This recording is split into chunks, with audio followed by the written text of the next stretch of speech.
Amen. Qu'il est bon de louer le nom du Seigneur Jésus. C'est toujours une vraie joie.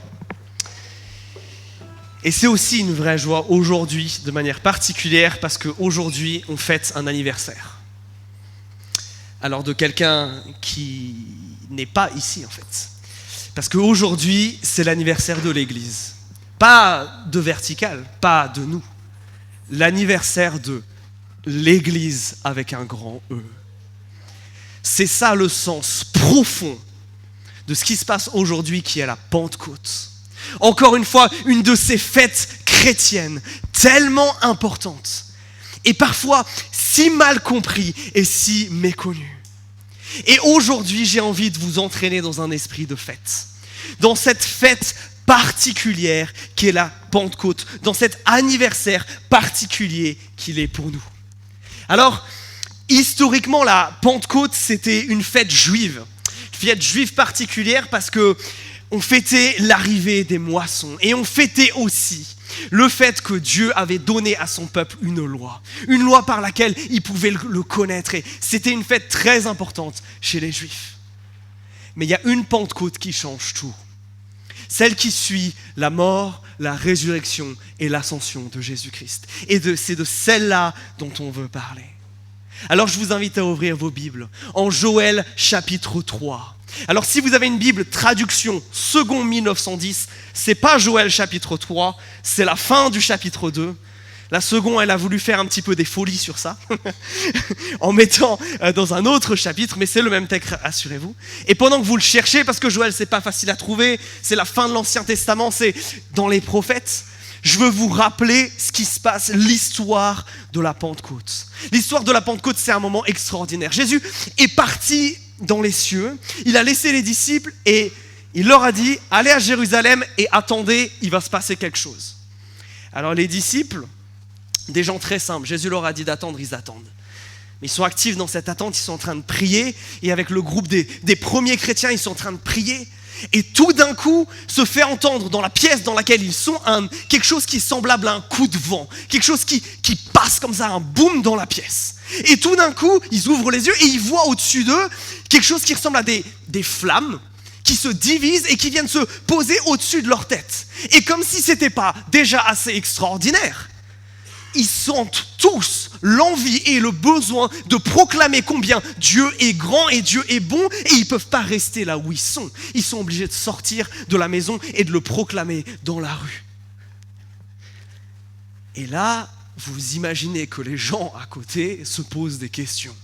Pentecôte, c'est une fête importante et il y a plein de gens de différentes nationalités, des Juifs expatriés qui reviennent à Jérusalem. Et là, ils voient ces gens qui parlent de Dieu, mais quand ils parlent bizarrement, c'est pas en araméen, c'est en plein de langues que ces expatriés connaissent parce qu'ils vivent dans ces pays, que ça soit de l'arabe, que ça soit du perse, que ça soit du syrien. Et ils les entendent. Et alors, certains se demandent ce qui se passe, d'autres sont perplexes, certains se disent, ils sont fous, ils sont ivres. Mais quand même, ces chrétiens parlent de combien Dieu est grand. Et alors là, l'apôtre Pierre se met à prendre la parole et leur dit, ce qui se passe ici, ce n'est pas une hystérie collective. Ce qui se passe ici, ce n'est pas nous qui avons bu des litres de vin avant de sortir dehors, non. Ce qui se passe ici, c'est ce que le prophète Joël avait dit. Et Pierre va se mettre à réciter le texte qu'on va prendre maintenant. Le texte qu'on va prendre maintenant, c'est le texte qui, selon l'Écriture, justifie la Pentecôte et l'arrivée de l'Esprit Saint. Alors, j'espère que vous avez maintenant le texte sous les yeux. Joël chapitre 3, commençons notre lecture. Après cela, je répandrai mon souffle sur tous. Vos fils et vos filles deviendront prophètes. Vos anciens auront des rêves et vos jeunes gens des visions. Même sur les esclaves et sur les servantes, en ces jours-là, je répandrai mon souffle. Je ferai paraître des prodiges dans le ciel et sur la terre. Du sang, du feu et des colonnes de fumée. Le soleil se changera en ténèbres, la lune en sang. Avant que n'arrive le jour du Seigneur, ce jour grand et redoutable. Alors quiconque invoquera le nom du Seigneur échappera ou sera sauvé.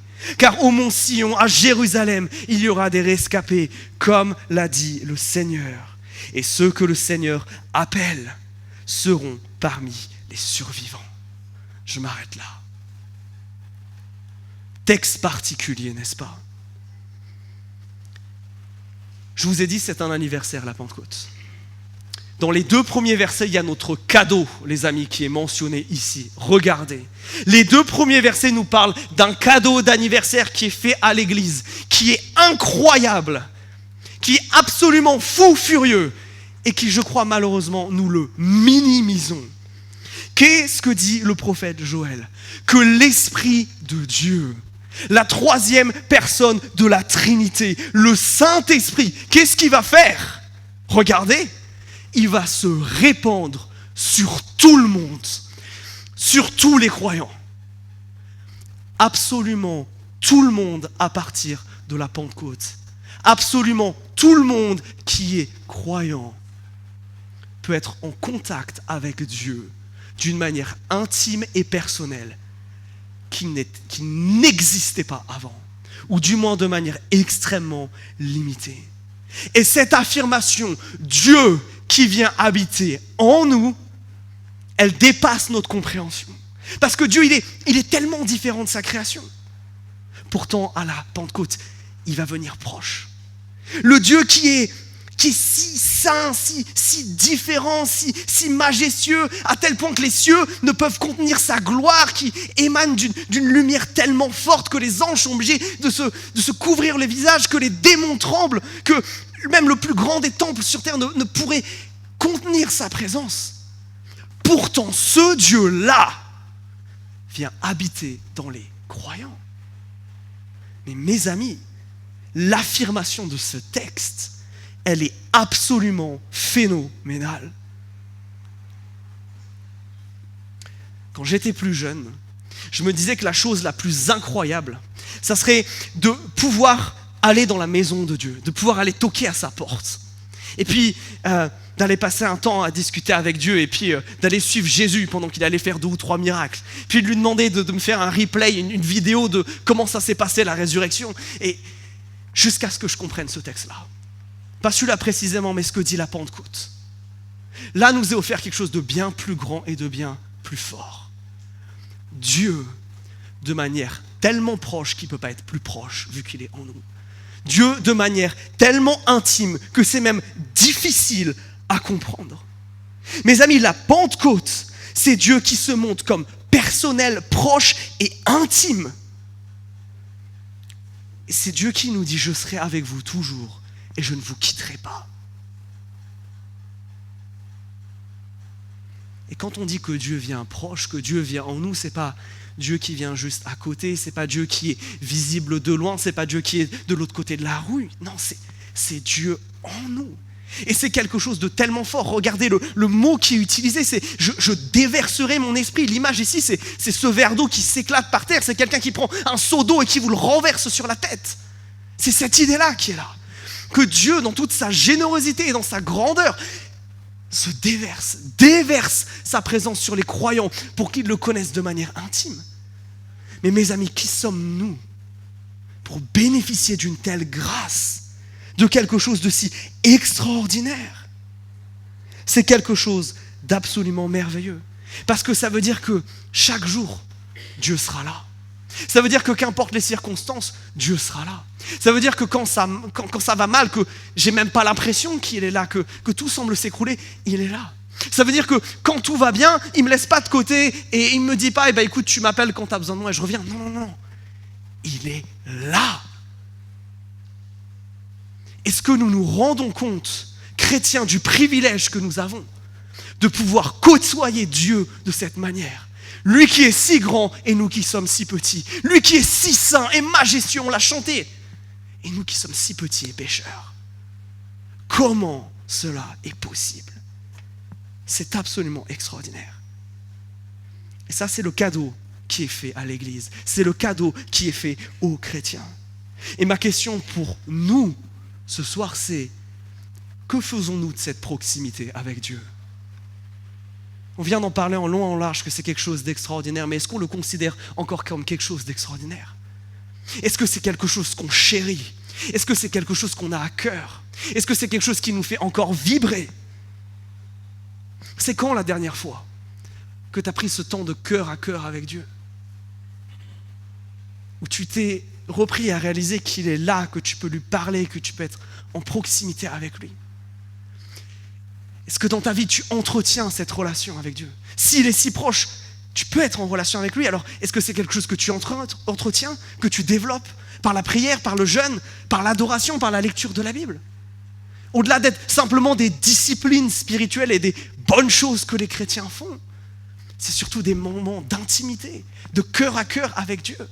Est-ce que nous réalisons ce privilège? Mais vous savez, Dieu, c'est un Dieu d'abondance.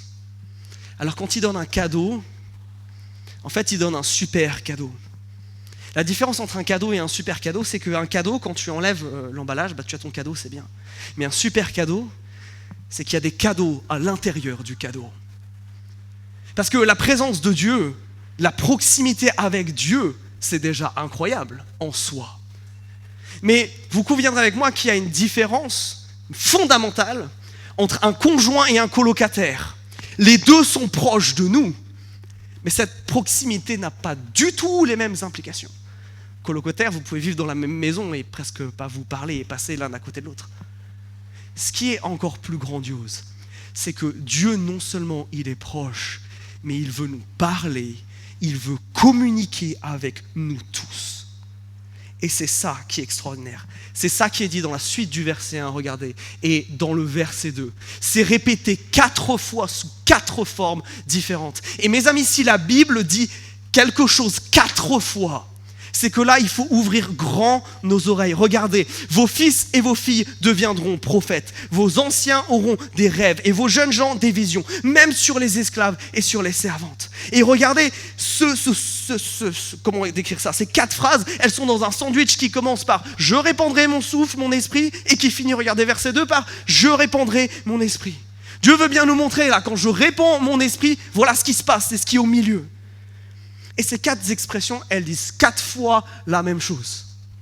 4 fois, elles disent que puisque l'Esprit de Dieu est là, Dieu va maintenant communiquer de manière directe avec nous. On s'arrête sur cette phrase un instant. Dieu communique de manière directe avec nous. Pas au travers d'un prêtre, pas au travers d'un rituel, pas au travers de quoi que ce soit d'autre.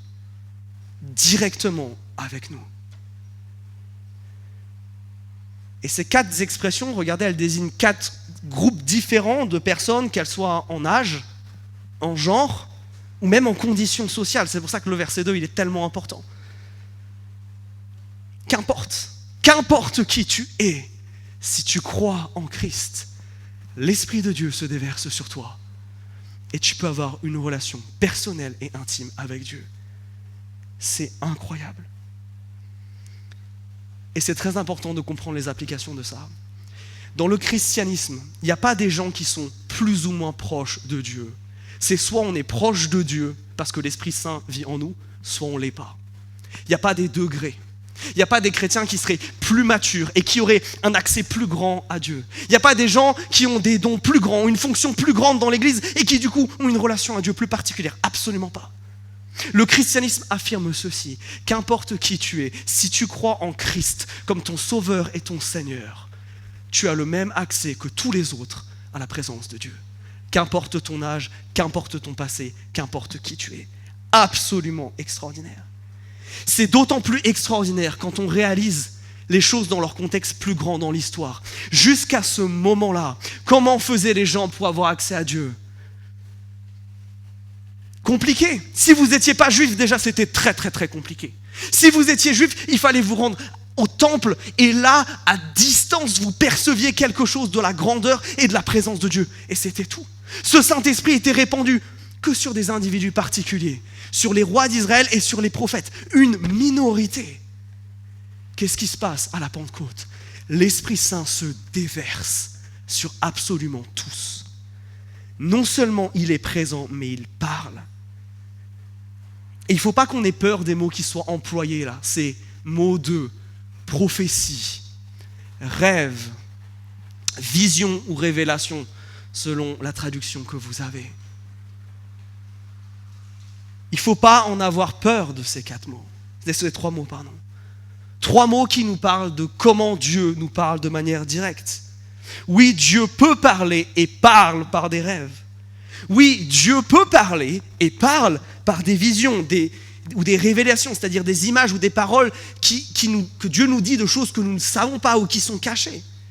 Ou encore, le gros mot qui fait peur, des prophéties, des paroles ou des convictions profondes, souvent qui concernent les autres.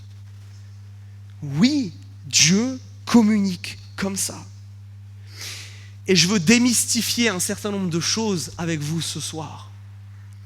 Le mot prophétie, on le regarde avec une forme de distance, avec une forme de respect et de révérence, alors que le Nouveau Testament a une forme de simplicité. La prophétie, c'est simplement Dieu qui parle à quelqu'un. Ça, c'est une prophétie. C'est un message direct de la part de Dieu. Le plus souvent, c'est pour le transmettre à quelqu'un d'autre. C'est ça une prophétie. C'est aussi simple que ça. C'est pas une expérience mystique d'extase. Dieu peut se révéler comme ça s'il a envie. Mais c'est simple. La prophétie, c'est un message de la part de Dieu. Et qui est-ce qui prophétise dans ce texte ? Regardez ce que le texte dit. Qui prophétise ? Tout le monde, tous les croyants. Avec qui Dieu communique ? Tout le monde, tous les croyants. Dans Acte 2, le jour de la Pentecôte que je vous ai raconté, est-ce que c'est que les disciples qui ont prophétisé ? Non, c'est tous les chrétiens qui étaient avec eux. Paul va consacrer 1 Corinthiens 12, 1 Corinthiens 14 pour expliquer à l'église de Corinthe dans laquelle ces dons se manifestent tout le temps, comment faire les choses de manière ordonnée et d'une manière qui ordonne Dieu. Mais mes amis, Dieu qui nous parle directement, ça, c'est pas quelque chose d'extraordinaire. C'est quelque chose de normal selon le Nouveau Testament. Pourquoi ?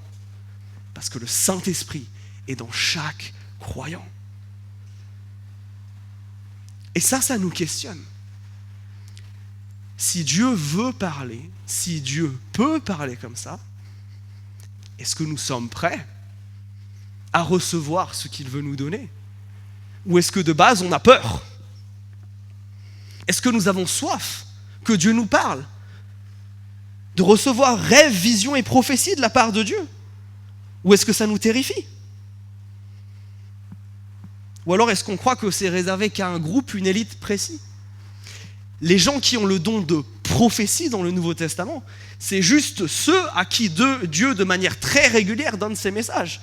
Mais dans le Nouveau Testament, tout le monde est amené à prophétiser. Et laissez-moi être très clair là-dessus. Chacun d'entre nous a déjà ou va prophétiser. Dieu va vous utiliser, va vous donner des fois des choses à dire à d'autres gens. Des paroles qui viennent de lui. Il va communiquer directement. Et je crois qu'il ne faut pas avoir peur de ça. Pourquoi ? Parce que dans 1 Corinthiens chapitre 14 au verset 1, Paul il est presque brutal. Il nous dit aspirer, désirer les dons, et particulièrement la prophétie. Est-ce que c'est notre attitude ? Bien souvent, on a cette attitude on veut être ouvert, mais prudent. Je crois que l'attitude du Nouveau Testament, elle est très différente. C'est un cadeau. Donc on ne peut pas être ouvert, mais prudent. L'attitude du Nouveau Testament, c'est passionné, mais sage. Est-ce que nous avons cette attitude passionnée ? Mais j'ai dit aussi sage. Parce que si je pars du principe que tout le monde peut recevoir quelque chose de la part de Dieu, comment est-ce que je peux être certain que ça vient de Dieu ? Il va falloir faire un petit peu de discernement là. Comment je peux m'assurer que je comprends bien, que j'interprète bien, que j'applique bien ? Parce que ça, c'est une question fondamentale. Sinon, la porte est ouverte à pas mal de bêtises. Pire, à un certain nombre d'abus, à la base de « Dieu m'a dit que tu devais faire ça ». Et je sais que malheureusement, certains d'entre nous ont vécu des choses comme ça. Donc comment on maintient ce zèle, cette passion, cette réalité que oui, si l'Esprit parle, on ne veut pas attrister le Saint-Esprit, on ne veut pas passer à côté de ce que Dieu voudrait nous dire. Et en même temps, on ne veut pas se tromper. Eh bien, je crois que Dieu nous a donné des choses, des principes sur comment utiliser ces cadeaux. Je vais vous montrer 4 principes sur comment avoir du discernement, comment être sage quand vous croyez que Dieu vous donne un message. Et aussi 4 principes pour savoir comment être sage lorsque quelqu'un vous dit « Je crois que Dieu m'a donné un message pour toi ». Parce que nous voulons honorer Dieu en toutes choses. C'est pour ça que je dis zélé, oui, nous ne voulons pas attrister le Saint-Esprit. Nous ne voulons pas mépriser les prophéties comme Paul dit dans 2 Thessaloniciens 5. Mais en même temps, nous voulons être sûrs que ça vient de Dieu et ne pas attribuer à Dieu ce qui est en réalité aux hommes. Alors, première petite chose. Tout ça, je le tire de 1 Corinthiens 14 et je vous laisserai examiner ce chapitre en détail si ça vous intéresse de creuser. Mais 4 principes. 1. Est-ce que ce que tu crois avoir reçu est conforme à l'Écriture? Est-ce que c'est en lien et en accord avec ce qui est dit dans la Bible? Si ça ne l'est pas, tu peux oublier directement. Si ça donne une autre image de Christ, une autre image de Dieu, si ça amène l'autre à faire un truc que Dieu considérait comme un péché, c'est fini, c'est sûr que ça ne vient pas de Dieu. Soyons très clairs là-dessus. Paul, entre autres, applaudit particulièrement les chrétiens d'une petite ville qui s'appelle Bérée. Peut-être vous vous rappelez d'eux. Chrétiens qui sont d'ailleurs pas encore chrétiens au moment où Paul leur parle de Jésus, et eux ils font « Attends mon coco une seconde ». On va aller vérifier dans l'Ancien Testament si ce que tu es en train de nous dire sur ce Jésus-là, la prophétie que tu es en train de nous donner, elle est vraie ou pas. Et je crois que ça, c'est la première chose. Toi qui crois avoir reçu un message de Dieu, sois sûr de ça.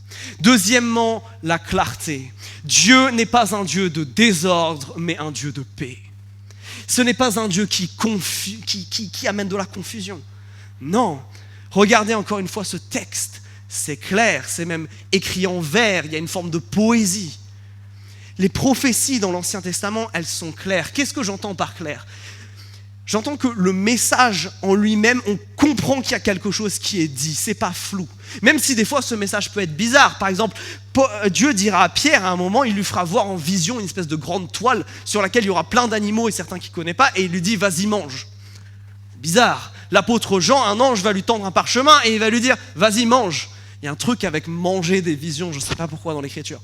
Mais ça, c'est des choses qui sont en soi, on pourrait les qualifier de bizarres, n'empêche que le message est clair. Ce qui est dit est clair. Peut-être qu'ils ne comprennent pas de suite ce que ça veut dire, mais il y a une forme de clarté. Si ce que je crois venir de Dieu, c'est juste des impressions, un sentiment, ce n'est pas suffisant. Quand Dieu parle clairement. Troisième chose à adopter, c'est l'humilité. Et là, je vais rentrer en croisade, chers amis, parce que là, on touche à un de mes chevaux de bataille.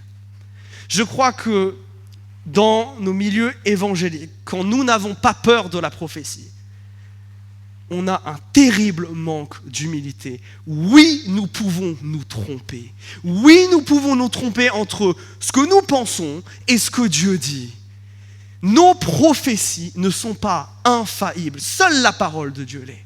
Et ça, mes amis, ça doit nous faire venir avec une dose d'humilité, une dose de « je crois que j'ai reçu ». Examinons ensemble. Pas « Dieu m'a dit fait ». Peut-être quelques rares cas où ça pourrait s'appliquer, mais certainement pas une généralité. Oui, soyons dans l'humilité. Et si quelqu'un vient vous déclarer un message de la part de Dieu sur commande, avec un aplomb particulier, méfiez-vous. L'attitude de l'humilité, elle est importante. Pourquoi ? Parce que rappelez-vous que le prophète ne fait pas ce qu'il veut. Il redonne un message que Dieu lui a donné. C'est Dieu qui choisit quand il parle, c'est Dieu qui choisit le message. C'est le timing de Dieu, pas celui des hommes. Attention à cela. Quatrième principe, redevabilité. Je vous renvoie encore à 1 Corinthiens 14. Toute prophétie doit être examinée avant d'être acceptée. Même quelqu'un qui serait doté d'un don particulier, ce que je souhaite dans notre Église, ce que je prie depuis plus d'une semaine pour notre Église, on ne peut pas accepter les choses directement. De la même manière que ce n'est pas parce que je suis pasteur et que je prêche presque chaque dimanche que vous devez accepter tout ce que je dis. Non, qu'est-ce que vous faites quand vous m'entendez parler ? Vous regardez si dans le texte c'est cohérent. Vous réfléchissez avec la sagesse que Dieu vous a donnée. Est-ce que vous connaissez de son caractère si ce que je suis en train de dire c'est vrai ? C'est exactement la même chose avec la prophétie. Nous devons nous rendre redevables. Si tu es amené à donner un message à quelqu'un, c'est de ta responsabilité de vérifier si ça s'accomplit. Pourquoi ? Parce que si ça l'est, alors il faut célébrer. Alors il faut fêter le fait que Dieu parle. Mais si ça l'est pas et tu t'es trompé, tu as prétendu parler de la part de Dieu, et ça c'est grave.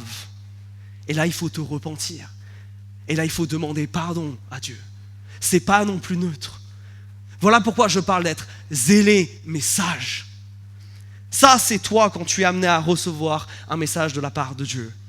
Alors je sais qu'il y en a certains, vous êtes plutôt dans cette catégorie, et puis il y en a d'autres qui sont dans cette deuxième catégorie, qui sont plutôt dans, des fois on me dit des trucs comme ça, et je ne sais pas forcément comment réagir. Un peu de sagesse pour nous aussi. Le premier principe c'est le même. Est-ce que ce qui est en train d'être dit, c'est conforme à l'Écriture ? Nombre 23, verset 29. Nous encourage dans ce sens, nous dit que Dieu ne ment pas, que ce que Dieu dit est vrai. Donc si ce n'est pas conforme à ce que Dieu a déjà dit, j'élimine. Deuxième chose, et sans doute la plus importante, est-ce que ce qui m'est dit se réalise ? C'est ça le critère pour tester si une prophétie est vraie. Si quelqu'un parle de la part de Dieu, vous savez quoi ? Ce qu'il a dit va se passer, parce que Dieu ne ment pas. Parce que quand Dieu parle, les choses arrivent. Rappelez-vous, c'est comme ça que le monde a été créé. Quand Dieu parle, les choses arrivent. Si ça vient de Dieu, ça va se réaliser. Si ça ne se réalise pas, alors voilà. Et certains d'entre vous vont me dire, oui, mais Quentin, moi, des fois, on m'a dit des prophéties, et en vrai, c'est difficile de savoir si ça se réalise ou pas, parce que c'est vague, ce qu'on m'a dit. Pour ça que ce troisième point est essentiel. L'Écriture nous dit de tester toute prophétie. Si dans ce qui m'est dit, il n'y a absolument rien qui peut être testé, si c'est juste à base de « je te vois comme ça », je vais vous en donner une qu'on m'a dit une fois. On m'a dit ça. « Je te vois comme devant une porte, en train de toquer. Et tu vas toquer encore. Et puis, tu vas être un peu désespéré. Et à un moment, cette porte va s'ouvrir. Comment je peux tester cette prophétie ? Est-ce qu'on n'est pas d'accord que c'est tellement général que ça peut s'appliquer à absolument n'importe quoi ? Ce n'est pas une prophétie. Une prophétie a toujours un élément testable. Dernière chose, et pas des moindres. Pourquoi Dieu donne ce don-là ? Pourquoi il y a ce cadeau dans le cadeau ? Pour que l'Église grandisse, pour que l'Église soit édifiée. Et ça, c'est fondamental.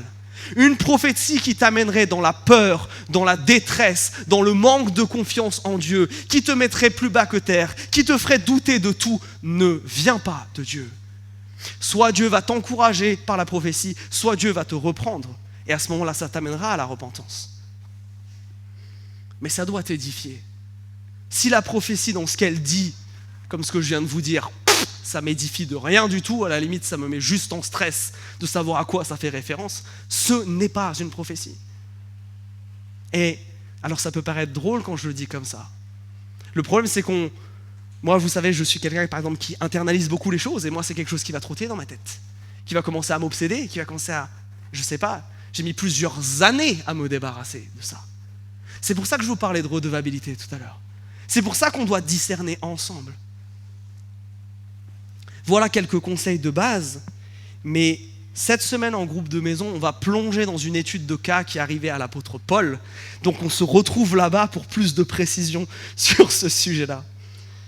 Alors mes amis, oui, Pentecôte, c'est important parce que d'abord et avant tout, c'est ce cadeau, ce merveilleux cadeau de la présence de Dieu en nous. Et c'est un cadeau dans un cadeau parce que c'est non seulement le Saint-Esprit qui est là, mais c'est le Saint-Esprit qui parle et qui nous parle directement et qui nous donne des messages. Et c'est absolument extraordinaire et on veut bien se débrouiller avec tout ça. Mais vous savez, les anniversaires, il y a les anniversaires qu'on oublie et les anniversaires qui nous marquent. Et généralement, les anniversaires qui nous marquent, c'est les anniversaires qui sont sur des dates symboliques. À 18 ans, c'est important parce qu'on devient un adulte. À 30, c'est important parce qu'on devient vieux.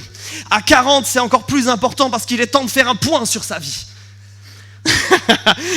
J'aime bien vous avoir vexé un peu avec ça. Mais la Pentecôte, cette Pentecôte-là, c'est aussi une date, une Pentecôte, un anniversaire particulièrement important. Pourquoi ? Eh bien là, il faut qu'on revienne dans le texte au versets 3 et 4. On les relit. Qu'est-ce que dit Dieu ? Je ferai paraître des prodiges dans le ciel et sur la terre, du sang, du feu et des colonnes de fumée. Le soleil se changera en ténèbres, la lune en sang, avant que n'arrive le jour du Seigneur, le jour grand et redoutable. Oula. Moins joyeux là tout d'un coup cette partie-là, n'est-ce pas ? Qu'est-ce que Dieu nous dit ici ? Il nous dit que la Pentecôte, c'est le départ du dernier chapitre de l'histoire de l'humanité. À partir de la Pentecôte, on avance vraiment vers la fin. Le dernier chapitre. Dieu ne va plus faire de choses aussi grandes qu'il a fait avec Pâques, avec la résurrection, avec l'ascension. Non. La prochaine grande chose, c'est le retour de Dieu. C'est ce qui est à la fin du verset 4, là. Ce qu'on appelle le jour du Seigneur. C'est ce moment-là où Dieu revient. Et du coup, là, le verset 3 et le début du verset 4, c'est tout ce qui se passe avant ça. Alors, qu'est-ce qu'on nous dit ? Que Dieu va faire des prodiges, des signes, des miracles, dans le ciel et sur la terre. Donc, la fin du verset 3, là, c'est plus des trucs sur la terre. Et verset 4, c'est plus ce qu'il y a dans le ciel. Mais pourquoi on nous raconte ça ? À quoi ça fait référence, toutes ces choses-là ? Ce qui est marqué au verset 4, on le trouve 2 autres fois dans le livre de Joël. 2 autres fois pour être un symbole de jugement. Quand Dieu juge, il se passe ça. Oui, ce monde va connaître des bouleversements. Je ne crois pas qu'il faille, premièrement, les prendre dans le sens immédiat de regarder quand le soleil se changera en ténèbres et la lune en sang, parce que ça, on l'a observé déjà plein de fois, ça s'appelle une éclipse et une lune rousse. Et c'est de nous dire qu'il va y avoir des énormes bouleversements et que c'est un signe de jugement. Mais il y a ces autres trucs qui sont dits au verset 3. Si vous connaissez un petit peu l'Ancien Testament, ça vous fera peut-être penser à une chose, à d'autres prodiges qui utilisent les mêmes mots. 10 qui ont lieu en Égypte. Les 10 plaies d'Égypte, ça rappelle quelque chose à quelqu'un ? Les Hébreux, esclaves, vous vous rappelez du peuple égyptien, et Dieu qui va faire ses prodiges un à un, en condamnation des Égyptiens, mais surtout en délivrance de son peuple. Je crois que ce texte est important pour ce point précis.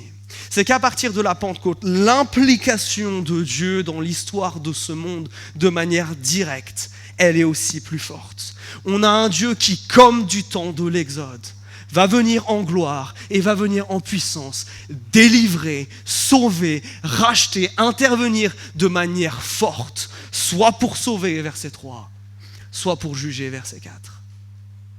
On a un Dieu qui ne reste pas insensible. Pourquoi ? Parce qu'on est dans le dernier chapitre.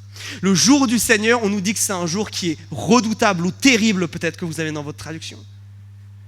C'est vachement important. La raison pour laquelle on emploie ce mot, c'est parce que c'est le moment où Dieu va dire stop au mal. Dieu revient, c'est pour détruire le mal.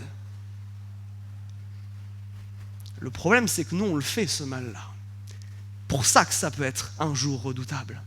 C'est pour ça que ça peut être un peu catastrophique de penser à ça. Mais on va y revenir dans un instant. Parce que Dieu a une solution par rapport à tout ça.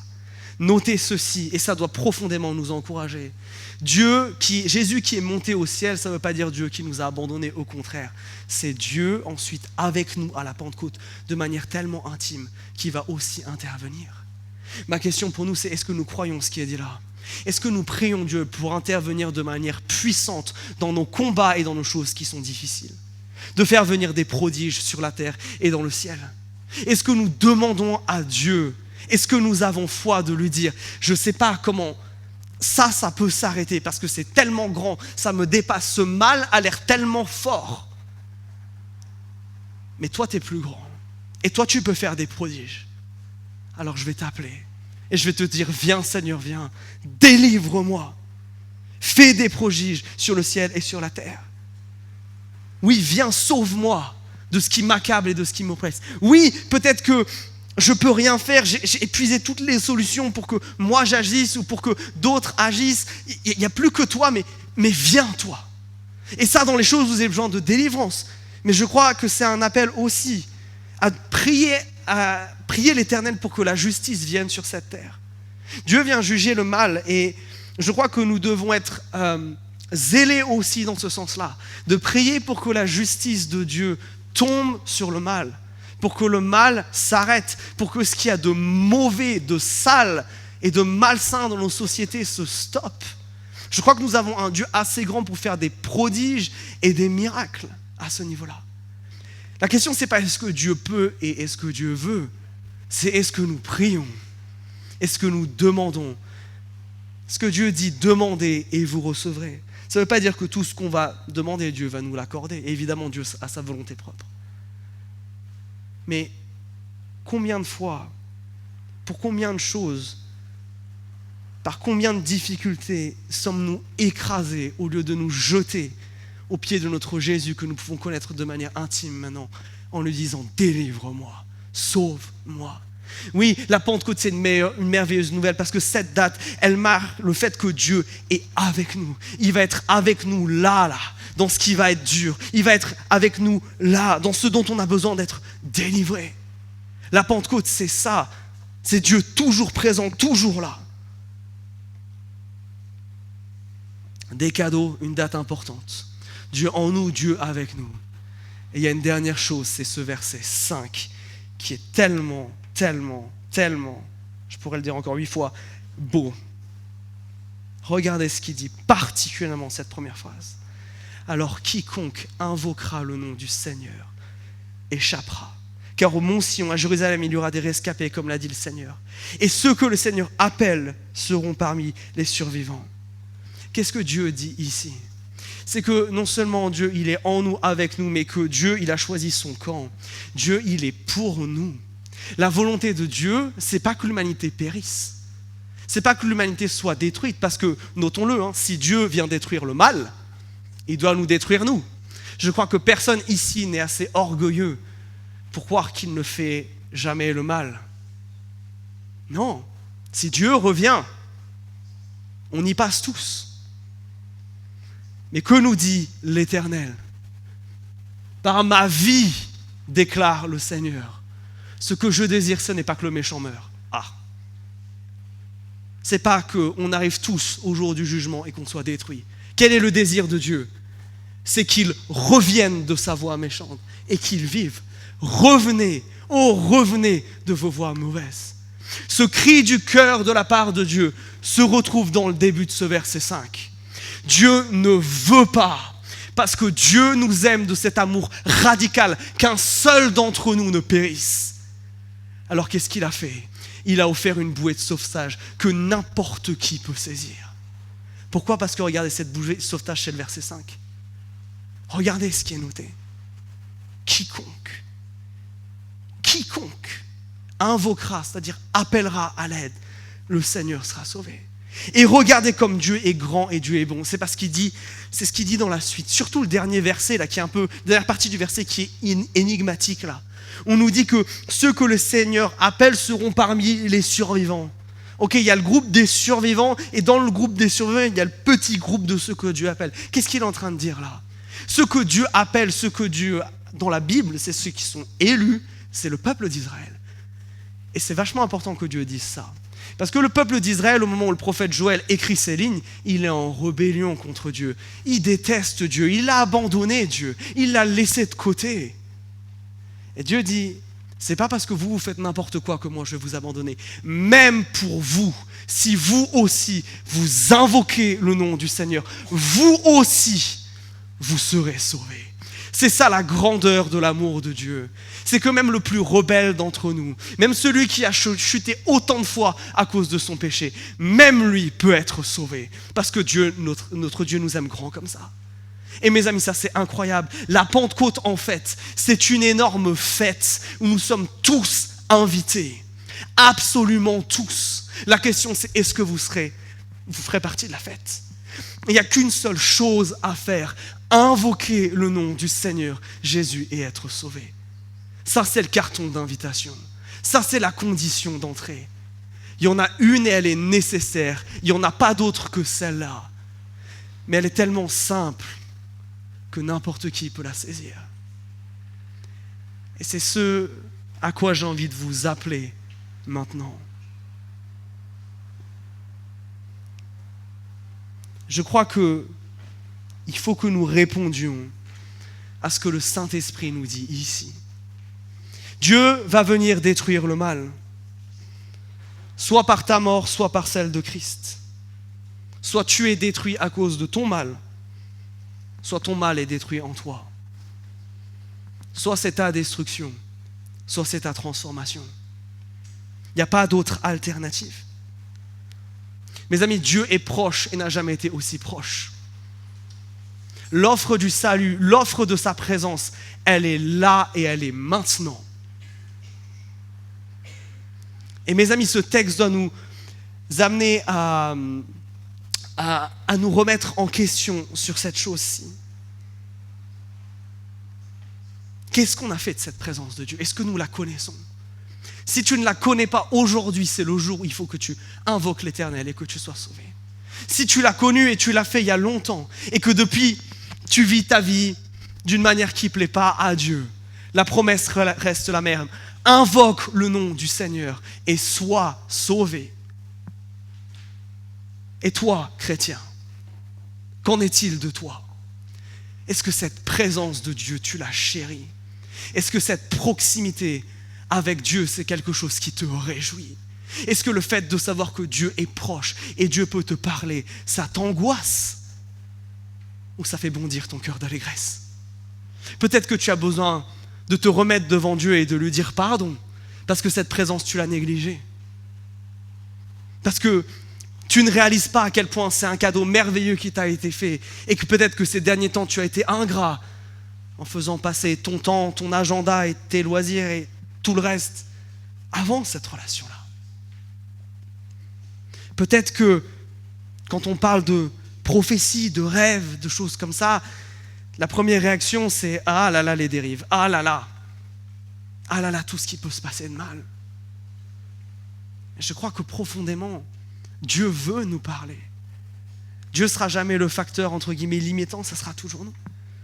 Est-ce que tu es prêt à ce que Dieu te parle? Est-ce que tu es prêt à dire ce qu'il t'a dit de manière fidèle comme on l'a vu là, en toute humilité, en discernant si ça vient de la part de Dieu? Mes amis, nous voulons être une église du Nouveau Testament. Nous voulons être une église qui reçoit tout ce que Dieu a lui donné sans en perdre une seule miette. Nous voulons être zélés pour tout ce que Dieu a à nous dire. Et en même temps, nous voulons être sages. Parce que nous ne voulons pas attribuer à un être humain quelque chose qui viendrait de Dieu. Ou nous ne voulons pas nous approprier quelque chose comme venant de Dieu, alors que ça vient de l'un d'entre nous. Passionnés, mais sages. Que cette prière soit la nôtre, mes amis. Et peut-être que, justement, vous vous sentez un peu lourd maintenant. Et je veux vous inviter à fermer les yeux un instant et à venir devant Dieu. Si Dieu est là, il n'y a pas grand-chose à faire que de lui parler. Alors si chacun peut prendre un temps maintenant, en fermant les yeux et en répondant à Dieu, en lui demandant peut-être pardon, en lui disant « Viens, je veux regoûter à cette présence ». Je sais qu'elle est là, mais ces derniers temps, j'ai l'impression qu'elle est loin. Et si tu es là et que je ne la sens pas, c'est ma faute. Alors je te veux, Seigneur. Peut-être que pour d'autres, c'est le moment de crier à lui et de lui dire « Seigneur, sauve-moi. Je t'invoque, Seigneur. Viens et aide-moi. Tire-moi de cette misère. Tire-moi de cette vie. Transforme-la. Je veux plus que ça soit pareil. »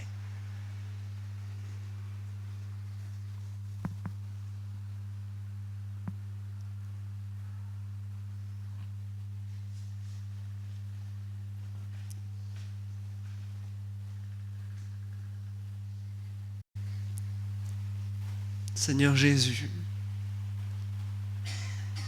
nous croyons que tu es là, au milieu de nous. Seigneur, nous te demandons, viens sauver ceux qui invoquent ton nom maintenant, Seigneur. Ceux qui pour la peut-être première fois viennent à toi. Ceux qui peut-être pour la 10e fois reviennent à toi. Seigneur, nous voulons invoquer ton nom et être sauvés. C'est ça notre joie. Seigneur, la beauté de tout ça, c'est que Ce qu'on lit là, ça crée un décalage énorme entre qui nous sommes et ce que nous vivons et ta grandeur. Mais Seigneur, au lieu de nous terrasser, cette grandeur, elle nous appelle et elle nous dit viens. Seigneur, mon cœur se remplit d'allégresse parce que dans ce texte, tu nous dis que tu nous aimes. Tu nous dis à la Pentecôte, je ne peux pas passer un seul jour de plus loin de vous. Je ne peux même pas attendre les cieux pour qu'on soit, entre guillemets, vraiment ensemble, physiquement, face à face. On va commencer dès maintenant. Je veux plus être loin de vous. Je veux être là avec vous dans les bons et dans les mauvais moments. Je veux transformer vos vies parce que vous péchez, vous faites le mal et je veux détruire ce mal en vous et autour de vous. Je veux pas vous abandonner. Je veux tout changer. Et Seigneur, penser que tu veux faire ça en nous, c'est absolument grandiose. Seigneur, pardon pour toutes les fois où on néglige le fait que tu veuilles faire ça. On néglige cette proximité, cette intimité avec toi. Seigneur, notre prière, c'est que maintenant tu viennes raviver quelque chose en nous. Ô Saint-Esprit, viens et ranime en nous une flamme pour toi, un désir pour toi, une envie de te connaître. Seigneur, nous voulons vivre tout ce que tu as à nous offrir. Et Seigneur, on n'est pas sûr de comprendre dans la totalité comment être zélé et sage à la fois. Et il y a des choses qui nous échappent. Et Seigneur, on confesse quelque part notre incapacité. Mais Seigneur, on ne veut pas qu'il y ait un seul mot qui sorte de ta bouche auquel nous n'ayons pas accès. Seigneur, nous voulons recevoir ce que tu as à nous donner. Seigneur, pardon pour toutes les fois où on est passé à côté de ce que tu voulais nous dire. Pardon pour toutes les fois où on a eu trop de zèle et on a cru que tu parlais alors que c'était nous. Seigneur, aide-nous à maintenir cette tension, à vivre de cette manière. Parce que nous croyons que ce jour du Seigneur, ça ne sera pas un jour de tristesse pour nous, mais un jour de joie. Un jour parce que nous quitterons ces corps avec toute leur faiblesse. Nous quitterons cette terre avec tout ce mal. Et nous irons auprès de celui qui nous aime. Seigneur, merci parce que ça arrive. Merci parce que tu vas détruire le mal en nous et autour de nous. Merci parce que tu vas tout changer. Merci parce qu'un jour les blessures et l'oppression, ça s'arrête. Merci parce qu'un jour ça sera un monde de lumière, de beauté et d'amour dans tous les sens, Seigneur. Un monde où il n'y aura plus de doute, où il n'y aura plus de peur, où il n'y aura plus de crainte, où il n'y aura que toi et ta présence. Et Seigneur, maintenant on veut t'acclamer en pensant à ces choses-là, que tu veux nous toucher et nous transformer maintenant, et que ça commence maintenant, mais que ça se poursuit et que ça continue jusque dans l'éternité. À toi soit la gloire, Seigneur Jésus. Oui, nous t'adorons parce que tu nous aimes. Amen.